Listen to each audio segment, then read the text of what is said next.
I'm Rezab. I founded several tech companies over the years, and I'm here to tell you a bit of a story with how I built my company. And you're asking, what is this 20-year-old doing on stage trying to tell us what to do? I might look younger, but I'm a little bit older than I look, still fairly young. But I started my first business when I was 14 years old, and built it. It was a mobile games business. Colossally bankrupted it. Best experience of my life. Ended up paying a couple more years for that, for several of those mistakes. Then I started a company called Socialbakers. Originally, it's a social media analytics business. We had, several funding rounds, 2 million first, then we grew the company, then 6 million, then grew the company, then 30 million, and built a company. Those are the sort of the public figures. The company is going to have even a bigger revenue as of this year, 50% bigger, in fact. Then I invested in a mobile games business. Then I joined a board of a big Chinese company with 10,000 people and $1 billion in turnover. That was a very interesting experience. And now I started a time analytics company. So this is my background. And I think the Socialbakers story is a very, very nice one and might be relevant to you as you're building up your sales teams, as you're managing them, as you're having some of the integrations. And this is, Socialbakers is a software as a service company. So you're selling online cloud software to marketers, CMOs, chiefs of digital, and that want to analyze what the heck is going on my Facebook, Instagram, and all this stuff. And most of them, they'll tell you, oh, we know, and they don't know. So they really need someone to navigate them and help tell them how we're doing in context of the others. Over the years of Socialbakers, we built a pretty big team, 450 people. It's going to be 500 at the end of this year. And we have 11 offices around the world. So it was also a challenge managing these different offices, and how do you do that? So back in 2008-09, when we were starting the company and we got the company invested, we were like, well, do we do this all in Excel? Many of the startups around us were just cracking sales CRMs in, Excel and Google Docs. I was approached by corporate the other day, and this is a company with tens of thousands of people, and in fact, probably hundreds of thousands. And it was a big electronics business. And I asked him, how do you do your B2B sales? How do you store it? And they're like, Excel. I'm like, well, in 2010, that might have been a question. In 2018, wow, poor people. And we also knew we're building an organization that's going to be global. So we knew that, but we went after local clients. So if we worked with Disney, it wasn't that we had one contract with Disney. We had Disney UK, Disney France, Disney New York, and many, many others. So if someone was having a discussion in the London team with Disney, we had to make sure that these guys know about that discussion. And we had to be very strict on enforcing that. And I'll get to some tips around how we made sure we enforced our teams to do it. So we chose Salesforce, which I think is the obvious standard among sales teams. Now, it didn't look that nice back in the day, but it did its work. But most importantly, every one of the sales teams we were hiring in the software world, they kind of knew how to work with it, knew how to play with it. So there was literally no explanation period. Hey, this is how you used it. And we wanted to understand an account level, at a global level, what's going on. So we integrated it with some of our stuff. We set automatic bonus structure calculations, connected it with our billing and booking system so we could invoice straight from Salesforce with one button. And we did a pretty deep integration. And I'll talk about maybe what are the learnings from this integration in a bit. But back to the story on the Socialbakers side. So our team grew pretty quickly, and this is 80 quota-bearing sales reps. So around those 80, there are another, let's say, 50 to 100 people around marketing, around labeling, data input, and a lot of other junior roles.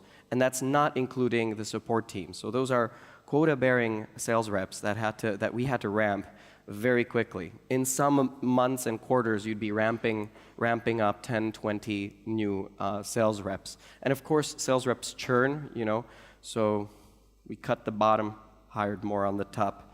I think we should have done that a little bit more even, but hey. But we decided to do the marketing bit, the pre-sales bit, a little bit differently. And we also connected all of that with our sales CRM. So basically, we saw a lot of the other software companies. And these software companies, they made this, oh, we built this white paper. I don't even know what a white paper is. Like, it's a PDF with some information in it. I mean, okay, like, you read it and like you should be enlightened and suddenly like I'm a better salesperson or I'm a better marketer or I'm a better something. And so we decided instead of doing sort of static PDF white papers, we would provide either very, very exclusive online studies where you would come in with your data and you'd check whether that insight that we built, for example, do you post too often on your social media posts? We would bring some data into it, much shorter than a usual white paper, and then you'd connect your data, and we'd tell you, are you doing it or not? Yes, no, simple, or more complex than that, but just to illustrate. But those we applied, and then we built up massive engines. And of course, two things that allowed us to do. First of all, we had leads, and we had them very well qualified, because we had all the data from the client already. Second of all, we had a little data clause that allowed us to do a lot of benchmarking. So we could take that data and pull it into our data pool of benchmarks. So Socialbakers today basically is able to see 60% of the private metrics of the entire social media industry, meaning I can predict Facebook advertising forecast quite a few months in advance. So don't ask me about Facebook stock prediction. It's insider trading, my lawyer tells me. Don't spam clients sort of in the old way. I don't think that people will value this down the road. And this is, over the years, these sales teams got cheekier. So now they send you, Jan, one last thing. They do a reply forward, implying that you already had a communication with them. So it's like, reply to an email, but like, I never replied to their email. They're like replying to their own email. So I usually obviously unsubscribe to those. And they're getting very, very, very creative. But again, they're not adding me any value. Now, there's a smarter way to definitely do this, but usually comes through content and brand awareness, people knowing you and understanding you. And this is really, really important. And I think this will still work for some industries, but it will not work for software in the next 1 or 2 or 3 years. So I hope that we can sort of all get to that. So how did we do it? We also built video studies with then specific things like we found out that your company actually does something wrong based on public data. So we'd send you an email, hey, by the way, check out this video we did. We noticed your page, this page, is doing this particular mistake. So suddenly, as a leader, you don't have a cold email. You have insights into, oh, I'm doing something wrong. So usually we'd see that forwarded among the company, and somebody else would be coming back to us saying, can you help me understand that data a bit more?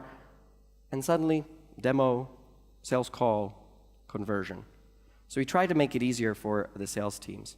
So, and we did that over and over and over and over again. We built Instagram free insights tools. We built free statistics tools of 10 million pages, and it worked out pretty well. We had 1 million marketers coming to our website.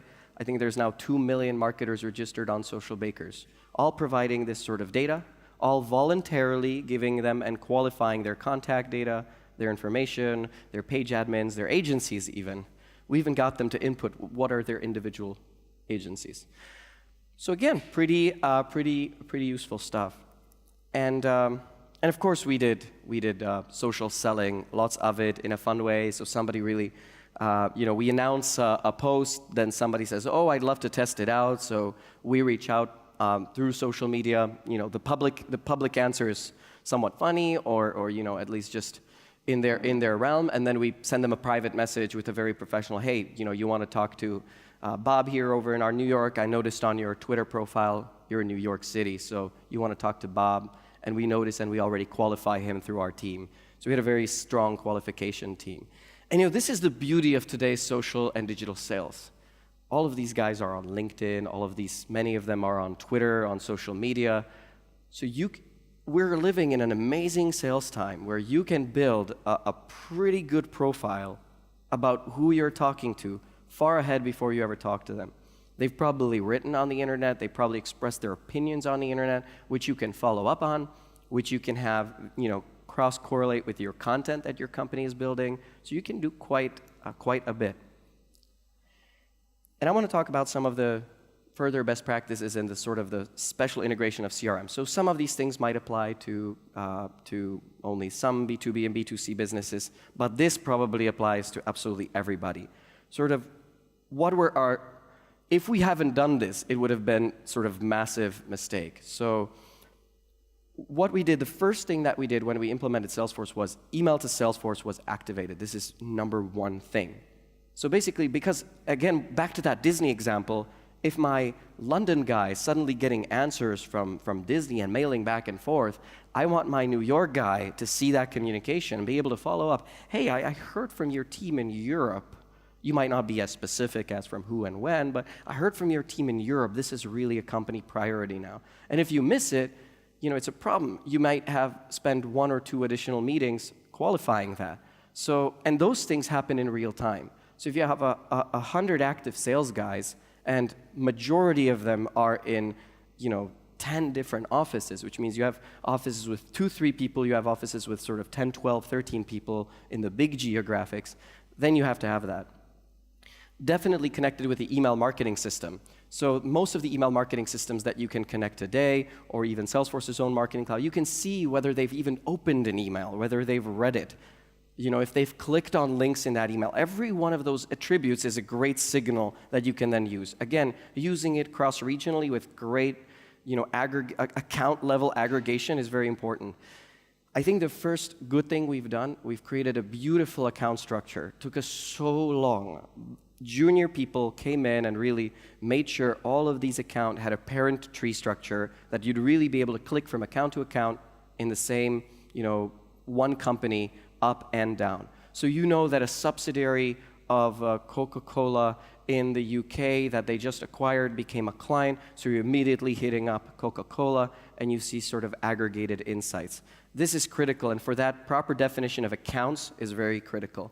Of course, make sure all of the data is correctly tagged and all of that. And what we did, I think one of the cool things is we integrated it with our core systems. So we made sure that all the health metrics and everything that the people did also inside of the Socialbakers platform was in our sales CRM. And we made a rule, if it's not in the Salesforce CRM, it doesn't exist. What does that translate to? If you don't put it there as a sales guy, if you don't log your activity, even though you still close that business deal, you'll get a bonus acceleration.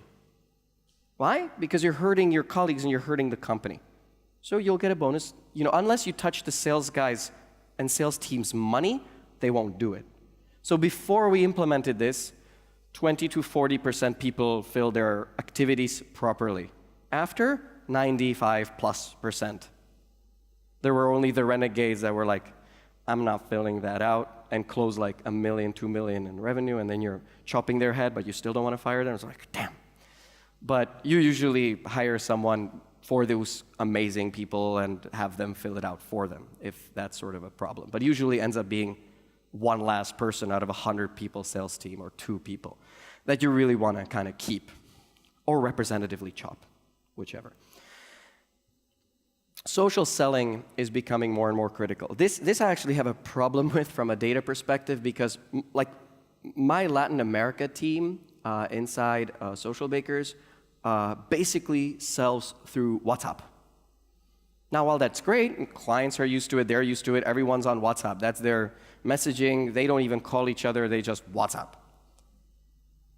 So the problem of that is, of course, there's no way you're going to copy that into your CRM unless you actually So what we did, they started taking screenshots and placing it in the sort of Salesforce chatter, or started taking screenshots, uploading it into the activities and the descriptions, just so it's like fluid, so you know what's going on, or just wrote a quick description of what happened over that conversation. This is probably the most challenging thing that's coming into social media and social media selling, is how do we capture that dark traffic? There's no API into any of these messengers that would be integrated at a super enterprise level. So this is, and of course, there's privacy, so really there probably ever won't be, but we'll probably invent new methods to scrape in and figure out how do we put it into our CRMs more easily, and how to reach out via the channels that these people want. And it shouldn't be like, if a client wants to talk over WhatsApp, we should probably talk to them over WhatsApp. So my philosophy is always, when I do a big enterprise deals, you never know if that CEO or CMO, what channel he prefers. So my sales guys come and ask me, Jan, how should I communicate with a client? Should I write him on WhatsApp? Should I write him an email? Should I call him? I'm like, have you tried asking him? It's like, wow, what a good idea. It's like, you go ask the people that you're selling to, and the beauty is, they won't just tell you WhatsApp or something. They'll tell you the story of how they use their communication platforms, and through that, they're basically giving you a manual how to hack their communication patterns. They're giving you the access to the entire firewall and telling you how to break it. It's perfect. So, but messengers, tough thing. So I built Socialbakers for 8 years, and that's for 2 years ago. It's going to have its 10th year birthday. And now I'm starting a new business. I left it over to a great CEO to run it. And I'm building the first time analytics company. And because I thought, hey, the old-fashioned way of looking at time management is, time cards. And then it was just looking at pipeline and money. But we want to look at the opportunity of understanding time. So these work cards, punch cards, got invented sort of 130 years ago and got eliminated about 30 years ago or 20 years ago in most companies. So I bet not many of your salespeople punch in and punch out. But that's the last sort of proper time we measured time. And today, all these millennial sales guys, they won't want you to track their time at a granular basis. When have you left for your coffee break, smoke break, you won't be a popular employer. But what you want them to understand is you want to be giving them value. So I'm building a platform right now where to understand, okay, does my company have a meeting problem? Most companies have a pretty big meeting problem. We call it meetingitis. It's such a disease, a meeting that follows the meeting, it follows a meeting, and nothing even happens between those meetings these days. Those that are laughing probably have that problem in your companies. Usually that's the case. So come and talk to me. We can measure that for your company. So there are hidden treasures also in these patterns. So we did it for sales teams of 500 people. We did it for a sales team of like 4,000 people. And we found hidden patterns. And by the way, fun fact, among 10 million meetings, we found that women are more successful salespeople than men. For the first time in history. And we were able to prove that. We're not ready to publish yet. I want a finding of at least I want a sample of 100 million meetings, because that insights it's pretty big. But the guys were always faster at the beginning, and then the stamina went down. Whereas women were stable long term. And I think that's just, logic. Not that logic that you're thinking, anyway. I don't want to get lost in that one. So we're also building a Salesforce integration where basically we want to understand how sales processes work, but on a time perspective. Because at an account level, you kind of see, okay, pipeline, okay, close money, but we want to look at how you ended up closing that. So what was the time structure behind? Did it take 5 in-person meetings, 3 video calls? And did it take another guy twice as much? And if so, why? So we're building that right now. Last but not least, so for me, the future of digital sales is definitely more data and more learnings from that data. Remember, all of the marketing, all of the people you're selling to, they're largely going to be public. All influencer marketing is now public, whereas Previously, you'd have to scrape media monitoring, TV channels, this and that. Today, it's all written down, all in an API you can get into, you can tap into. So you will know everything about that sales process, and it's only up to you and your sales CRM and your teams and your processes to leverage that. So in summary, I hope you learned something from my Socialbakers story and from the Salesforce integration. And because time is limited and they're literally cutting me off, so thank you very much.